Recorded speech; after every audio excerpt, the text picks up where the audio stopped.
This is a video clip of a teaching pro friend of mine from Germany, Neils Sallmann.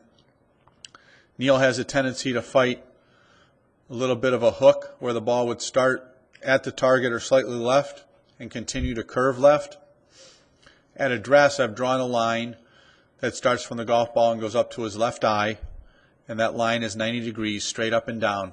And you can see his hands are slightly behind the line or the golf ball at address. Some of that is because he tends to take the club too much to the inside, and he's guarding against taking it inside with his hands slightly back. There's always a little bit of fudge room in the setup position right there, depending on what somebody's takeaway, in my opinion, is like. As he takes the club back, he does a good job of resisting with his lower body and turning both shoulders into the top of the backswing and loading into his right foot, his right knee, and his right glute. At the top of the backswing, he's turned 90 degrees, maybe slightly more. He could have a little bit more wrist cock in his wrist, but if he's tending to try and flight the golf ball down, that would be a good finishing position at the top of the backswing.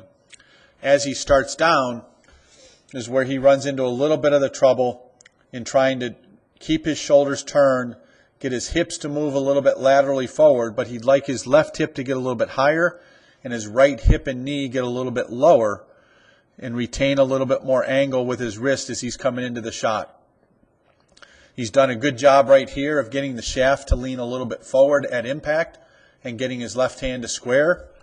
As he continues to move through the impact area, his hands and arms and the club are a little bit faster than his hips and legs, and that would tend to lead into having the club close too soon and the face turning over and getting a little bit hooky. And you can see his right hand is a little more active over his left hand while his hips are still somewhat square to the target line. I'd like to see his hips turning through a little bit more, and I'd like to see his eyes starting to release a little bit more.